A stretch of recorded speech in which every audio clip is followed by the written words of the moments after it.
Errol Spence doesn't have a dance partner. As Terence Crawford decided that he was going to fight a no-name guy, a tomato can. He's finally accepted the fact that he's a duck, Daffy Duck, Donald Duck, Long Live FBG Duck, Mighty Duck, whatever duck you could think of, right? So who will Errol Spence face next? So it's been rumored that Errol Spence could potentially go up in weight. He's been ready, and forgive me, y'all. Like I said, I just got a cold, and yeah, I got a cold, man, and I'm sick. So, but yeah, it's been rumored that Errol Spence could go up to 154. Now, I think that Errol Spence, the most obvious decision that PBC would want for Errol Spence to go with would be facing, Keith Thurman. I think they believe that that'll be a big money fight. They could keep the money in-house. It'll allow Keith Thurman to make money, and it'll allow Errol Spence to make a lot of money. So that fight will generate a lot of interest, and it'll generate a lot of money. It'll be extremely beneficial for both fighters. However, Errol Spence, he is adamant about not facing Keith Thurman. I think that Errol Spence is a man of the people, and just knowing, the Errol Spence that I've, grown to, become a fan of over the years, he's been in big fights, and the fights that he's been in is because, he's done it off the strength of he's just been a real dude. He always been like that. So this is just my theory. This is my belief. He's already prided himself on not doing tune-ups, not taking tune-ups. He's the total opposite of what Terence Crawford is allegedly doing, which I don't think that Terence Crawford is, having a tune-up. I think that, and it's not like you're facing someone that's going to help you when you go to the negotiations table, right? When you're sitting at these tables and you go to negotiate, you don't have that much leverage because it's not like you're fighting a Virgil Ortiz, right? Now, Virgil Ortiz would be a huge fight. It's not, I wouldn't say it's a tune-up, but it'll still be a big fight. So whereas you will be able to sell it, or if you face a Keith Thurman, build that fight up, and it'll generate some interest to the point where you'll get a lot of people that's going to tune in. That way, when you go into an Errol Spence, negotiations table, then you can say, all right, well, I faced Keith Thurman, these amount of people, X amount of people watch, so on and so forth. But he's not doing that. He's facing a no-name opponent. It's not doing that, but making it worse. It definitely can't be a tune-up because they was expecting the fight to happen in January. So how you going to take a tune-up if the fight is supposed to be happening in January? So if you fight in December, you're not going to be able to fight the next month. Typically, a fight doesn't happen that fast. There's always like a gap in, that means you got to get right back into training camp. There's typically a preparation, and you got to go into like these intense workouts to prep for a major fight like that. Like, that's a huge fight. And generally, a lot of fights, there's like this 6-month window. Like, even when Errol Spence faced Sean Porter, he had faced Mikey Garcia the same year. But it was like spread it out 6 months. Like, you need time off. Like, people saying, oh, he going to go right in it. They supposed to be fighting in March. So he going to fight in December. They go right back and then try to fight in March. But just knowing Errol Spence and how he's such a man of the people and how he's the people's champ, Errol Spence is more than likely going to fight somebody that everybody want to see. Mark my words. As I said, the best fight for him, that's probably the most profitable, would be fighting Keith Thurman, to where he can still get a bag fighting Keith Thurman. The fight isn't as big as a Terence Crawford fight, but it would be enough money. It would be enough money that it's going, especially if he did it in Dallas. These two have a history. They got bad blood. They don't like each other.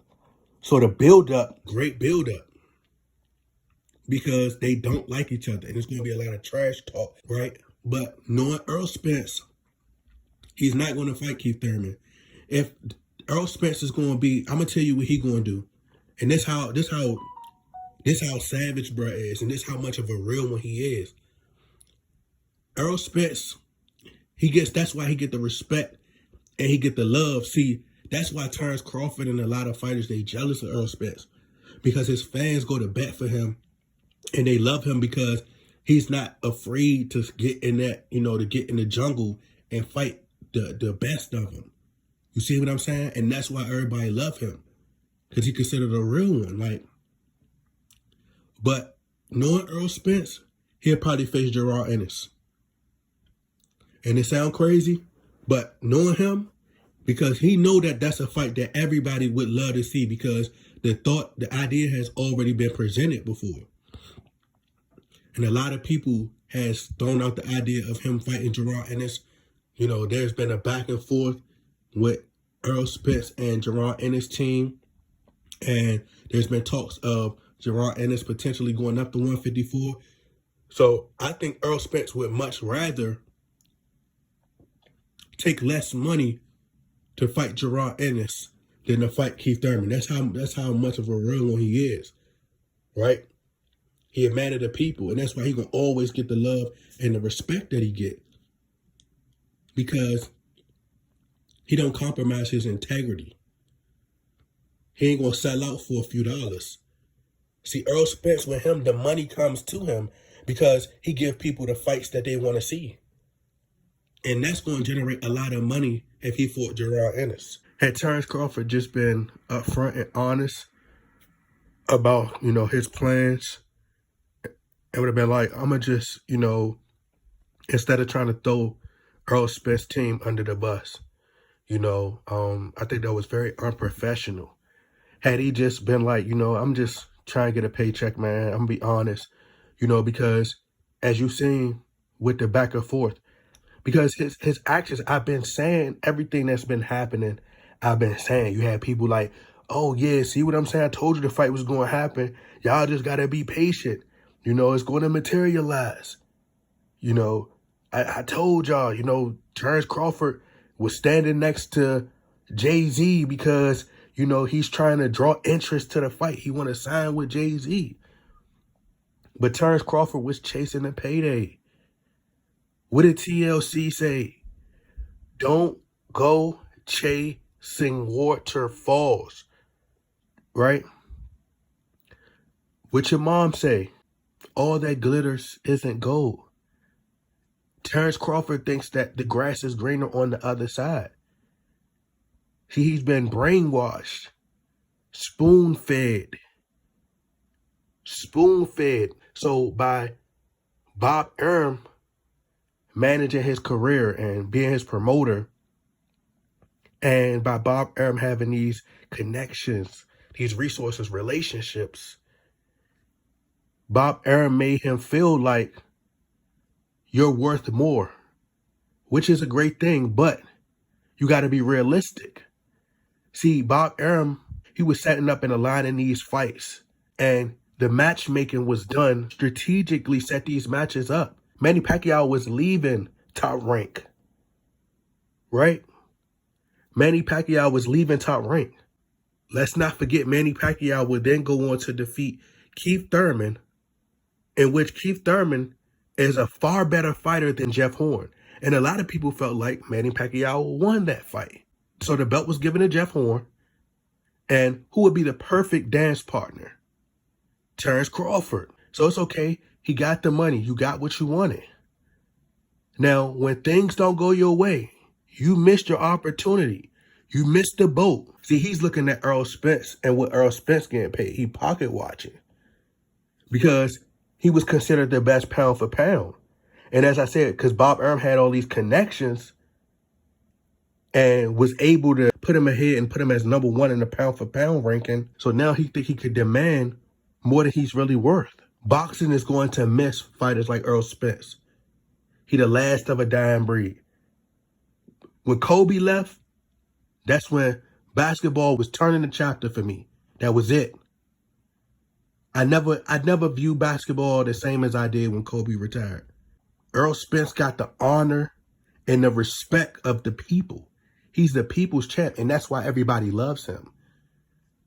And that's why they support him, because he goes out there and he fight gladiator style. What's going to end up happening is Terence Crawford going to end up losing. I'm not going to say he's going to lose to this guy. This David Avanici, whatever this guy's name is. Like, he can, and then the crazy thing is, he can never fight nobody with a regular name. Like, what happened to fighting somebody with the last name Jackson or Johnson or, like, it got to be some Kavalaskis and all these unknown big name, crazy names. Lewis or, like, come on, bruh. Like, Gray and, just fight somebody with a regular name, Anderson. What's going to end up happening is Terence Crawford is going to end up losing later on down the road. And it's the same thing that happened with Keith Thurman. See, Keith Thurman missed the golden opportunity to face Errol Spence. Because it's nothing wrong with trying to get money. But you have to realize is that you have to fight. When you fight the best, you're going to get the money. The money is going to come. If you have a great fight, you got to look at the bigger picture. If you and Errol Spence would have had a classic fight, a legendary fight, one of the greatest fights we've seen in recent history. If y'all would have had one of the best fights, it would have opened more doors for you to get endorsements, sponsorships. Even if y'all would have had a tie, people would have gained more respect for you, and that would have opened the door for you to get money from other places. But see, what's going to happen is you're going to go fight these guys, these tomato cans, these bums, and eventually you're going to lose. Eventually you're going to lose because it's going to be somebody that's going to expose you. And then you're going to wish, because what's going to happen is what I think Errol Spence is going to do, because Errol Spence is a real one. He's going to end up getting in there and fighting the Jaron Ennis. Mark my words. I don't know if it's going to be the very next fight, but he don't do tune-ups. So I believe that Errol Spence is going to be like, all right, I'm going to face who y'all want me to fight. He going to get the fans what they want to see. And I know he disappointed about this, because you could have been honest. You could have been like, man, been straightforward. And he could have fought in November, if that's what it's really about. But it ain't about no tune-up, because if it was about a tune-up, come on, bro. Like, you don't fight. If it's about to be a fight in January, if they say they aiming towards the January date, then why would you fight somebody in December? Make it make sense. Make it make sense. Because he had no intentions. He don't want to fight. He want to get a payday. He want to get 50-50. He want to get what Errol Spence is making. And I hope he's satisfied with that paycheck that he got. Everybody got to see how you ducked Errol Spence on a national stage. And everybody see what you did. Now, the attention is on you. Because you made your $10 million. You got your money, right? So going into negotiations, you should take the offer that they give you. Because you already made your $10 million. So you shouldn't be asking for more money. And like I said, you're not fighting no notable, no big opponent. So it's not going to help you to leverage to negotiate for a bigger deal. Like I said, he was trying to go to all these different platforms to get a bag. You could have found an alternative. You could have, like Juvenile did. Like Juvenile did a little Vax commercial, Vax that thing up. Girl, you look good when you Vax that thing up. Like, you could have did your own little boxing commercial. Be creative. You could have wore the trunks, put one of their patches on your trunks, on your robe when you coming out. And what happens is that $10 million, it sounds good right now. To the average person, that $10 million sounds good. But when you get to that level, bruh, that money going to be gone in seconds. A lot of people that get $10 million, they don't know how to invest it. They don't know where to put that money. They spend it. That's all it is. They spend it, and then they be right back trying to get another check. He going to be right back. When they go to the negotiations table, that money going to be probably gone in a couple months, and then he going to be trying to up for a bigger deal. But you don't deserve it, because you fighting somebody, an unknown opponent. You should at least be fighting a Virgil Ortiz, a Keith Thurman, or a big name guy, a Jaron Ennis, somebody, and then you go to an Errol Spence fight, and then you be like, all right, my last opponent had a bigger name, now I want more. That way you got 10 million, and then you can go in there and say, all right, y'all was going to offer me 9, 10 million, which they probably was going to give you 9 or 10 million anyway. But you go in there and say, all right, I want 8 or 9 million because I just came off a fight with Keith Thurman or Jaron Ennis or Virgil Ortiz. It was a big fight. X amount of people came. It was a thrilling fight. People loved it. And I did these numbers, and I just came off of Sean Porter. They're both not as big of stars as Floyd Mayweather and Manny Pacquiao is. So people had no choice but to wait. And by them waiting, it got bigger. But Terence Crawford is continuing to fight bums. So eventually, the fight is going to lose interest. And fans are going to move on. And ultimately, that's what Floyd Mayweather wants.